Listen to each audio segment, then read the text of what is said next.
All right, hi everybody. I feel like Joy with my YouTube videos here, but I thought this was sort of a cool medium to use, and um, you could go off and watch it at your heart's content afterwards. It's such a thrilling watch, let me tell you.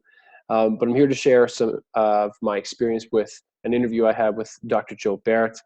So I'm going to share a little presentation here for you. So I had a conversation with Dr. Joe Barrett. He works at a Brock University, and we got to talking. And we talked a lot about his current research, his past research, his motivations, all the things that I think can really be of value to us. He's also a very quotable guy. Um, as you can tell by the opening quote here, the pursuit of knowledge should be free of shackles. So I want that to be sort of the concept that sets the stage for this sort of rundown of what I experienced talking with Dr. Barrett. So the background information, about a week ago, we talked on the phone. I had 7 questions for him and after talking with Vicky, apparently 7 questions was a lot. We talked on the phone, and like I said, after school, and we talked for about an hour, which was a really wonderful experience. I wasn't bound to those 7 questions. I sort of just picked it up and went with it. Most of you know that sometimes I talk too much, but he was very, very humbled and excited to talk to me. So the thing about Joe is there's a lot more that connects him and I than we first realized. So first and foremost, Joe he resided in a northern town called Timmins, Ontario, where he was a school teacher at O'Gorman. He worked for the Catholic Board, and he ended up, and he's currently a associate professor in teacher education at Brock University. And a couple of things come to mind when those two things come up is the fact that that is where my wife is from, and her entire family, actually. Her dad, my father-in-law, also went to Brock. And I believe at one point in time, Mr. Wheeler and Dr. Barrett may have crossed paths up in Timmins teaching, but they definitely know one another. And as most of you know, I also graduated from Brock University. So it was sort of a weird conversation because all these little connections and whatnot were being made throughout the process. And it actually illuminated me to what Dr. Barrett was motivated by, and what led him to going from a small town, Northern Ontario, small mining town, high Aboriginal and Indigenous population, to Southwestern Ontario, the Golden Horseshoe, and all the work that he's doing at Brock. So my impressions of Dr. Barrett were as such. He's a complete professional. You talk to him, he's well-spoken, he's kind, he has a sense of humor, he's very passionate about what he does. He's genuine. You believe in what he's talking about because he believes in what he's talking about. He believes it can make a difference. And I'll talk about that in a moment. He's humble, and again, very quotable. Gold shines on its own. He's not about going out there and really throwing his policies and papers in the air and smiling and laughing and shaking hands and kissing babies. He's very humble. He understands where he's come from. He understands that if you work hard, it doesn't matter what you end up getting from it. That gold that you create shines on its own, that you mine for shines on its own. Again, another connection to the mining town of Timmins. He's excessively passionate. I think that's why he is in the position where he is today. And I'm glad that physical education, teacher education is being headlined by Dr. Barrett, because he can take that passion and he can move it towards those who are going to be in the classroom soon. The impression I got about his leadership was it was quiet. He lets his work speak for itself. He's not going out there. He's not a greasy salesman. He's, again, that genuine, that humble guy that goes out and says, here's what I'm working with. Here's why it's important. And I'm going to let you draw your conclusions from it because I know it's good. But he's definitely not going to go out into the world and not make a connection to a bit of a rah-rah cheerleader. And he's inclusive. Again, quotable. He talks a lot about change for all. This is a connection he's made from where he's come from and where he is today and all of his research today. So those are my impressions with an hour-long conversation with Joe. I also talked to him over a couple of adult beverages in St. John's, Newfoundland. And again, no matter where he is, he's professional. And he's a great guy, really kind, and he wants to make real change in our country for all.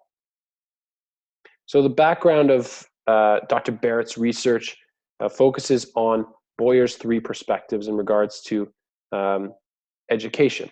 So that includes sort of a scholarship of engagement, teaching and the transformation, the transference of knowledge, keeping that flame going. So the teaching, the in the classroom, sort of in academia. So that's a scholarship of engagement. That's sort of where it all starts with us. We are currently in a scholarship of discovery. It's all about what we're doing for the sake of its own being, knowledge for its own sake. It's all about the unknown. What do we want to know more about? Action research and publications and working with graduate students. So that's where we kind of are right now in our professional careers, the scholarship of discovery. And then here's where Dr. Barrett lives, in the scholarship of integration. So he is attempting to give meaning to isolated facts, placing the specialists and the specializations of our subject into light, working with those who may not have a voice, those within the margins, those which have not yet had a voice. And that's where he finds his passion. So everything that he does focuses on Boyer's three perspectives. And that's what he told me in this interview. So no matter where I am, no matter what I'm doing, I've got to consider these three things. These three things drive me and help focus my research. So he has an abundance of physical education research interests: school-based health policy, physical education, teacher education, self-efficacy and identity, and then student engagement. He talks a lot about those within the margins. He wants to go out there. He wants to talk about privilege. He wants to talk about the groups that are marginalized. Again, the connection to Timmins, where he was mentioning how many peoples of Indigenous background did you have at your school, Jason? And I said, none, maybe one or two. Southwestern Ontario, we don't have a lot, depending if you go onto a reserve. And he said, you go up to Timmins and it's a completely different thing. And it's far more, the awareness is far bigger up there because you're immersed. It's a cultural integration. So he wants to work with those, and he's worked with those who are unspoken for. So we focus on those within and without privilege. Again, life in Timmins. There's a big divide between the white middle class Christian families up in northern communities and those Indigenous cultures and those Indigenous and Aboriginal groups that are within the school board. Who does that remind you of? So you can tell why Dan and Dr. Barrett get along so well. Again, the research very much mimics what each other are doing. It's all about getting in the grind of physical education in our country. It's not all clean. It's not all sports. It's not all everyone's an athlete. He talked about how he wasn't part of those frontliners, the raw folk. And again, you kind of want to connect it to Dan. The last thing we would imagine is Dan out there cheerleading for the sake of cheerleading.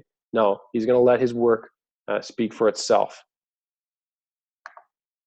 So the current research and passions that he has, he's working on this Canadian Compendium for Strategies for Physical Education, Teacher Education for those who are in the classroom and those who are about to go into the classroom. So this huge textbook, this huge document of all these different strategies. So he's going to implement all of his current interests into that publication, which I thought was really, really great.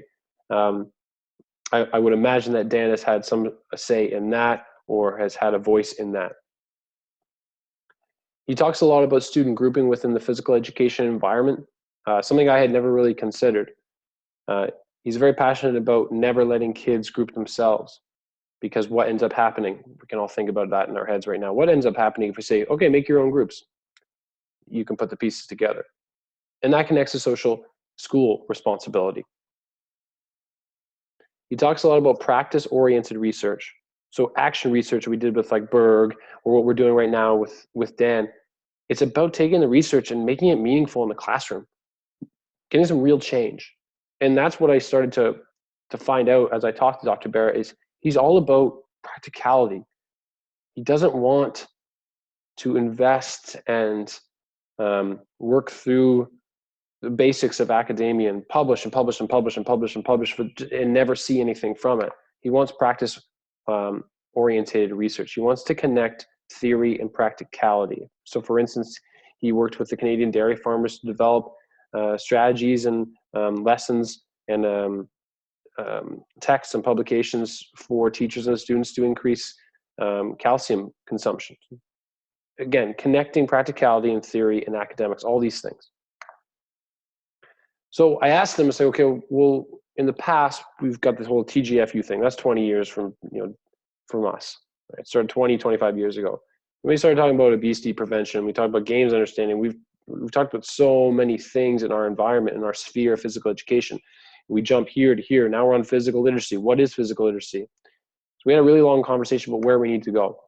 And the one thing that stood out for me is that he wants to emphasize that we have a social responsibility in our classrooms. We need to teach social responsibility and resiliency. He brought up a sort of a context of grade 2 groupings. All right, grade 2s, put yourself into groups of 3. What ends up happening? You've got some groups that have their best friends in there, and then you've got some of the loners that sort of make their way into some groups. They do have to deal with rejection. No, I don't want you in my group. You didn't do that very well. So we need to be able to teach our kids resiliency. How do we deal with rejection? And how do we avoid rejection? And how do we communicate effectively? Those lessons need to be taught by us in the physical education environment.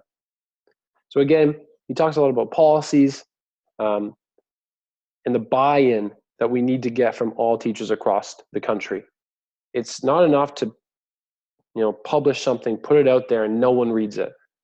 He wants to connect that with policy so that every physical education teacher is not doing self-grouping. Every physical education teacher is doing strategic grouping for this purpose. Again, it happened over and over again in this interview. He wants the practical. He wants to make change. And that's where I got the impression that he was just genuine. He just wants to make change in physical education. He wants the practicality. How is this going to work in a classroom? How is this going to change the classroom? How is this going to change student efficacy in physical education? And then finally, he talked a lot about creating unity from the research council to academics and academia to the grassroots within a focus on health literacy. We've got to be a conglomerate group of professionals that are streaming towards the same thing. And he said, if we don't do that, we're going to end up with the same problem we have with physical literacy. And he kind of he talked about how that was an omen. This is what can happen when we have an absence of our own voice, when others come in, when we can't speak for ourselves, when we can't control things, and others will come in and start to plunk down what they believe. And now we're very fragmented with physical literacy, and it didn't have to be that way. We've got to create unity. He had a few words for our group because I said, what do you want to tell this group of graduate students who are working with Dan? It's 25 of us. We're hoping to change the world, starting with Canada and physical education. He said, find your passion, because even through failure, there will be success. You're always going to find failure, but you've got to be passionate. And when you find your passion and you fail, it's going to taste bad, but it makes you hungrier. And I couldn't help but thinking, Leaf game the other day with Matthews getting the call back. Anyways, Leaf fan. So it makes you hungrier. He says, pay attention to the details, because that is where the nitty gritty really pays off. And this is the number one quote that I came up with from conversing with Dr. Barrett. He said, you got to write, reflect, review, refine, and then do it all again and again and again. And that is what's going to make real change, from the academics all the way down to the grassroots. I finally asked him how he maintains momentum. He obviously started as a school teacher, but now he's, in my opinion, sort of living the dream, working at Brock.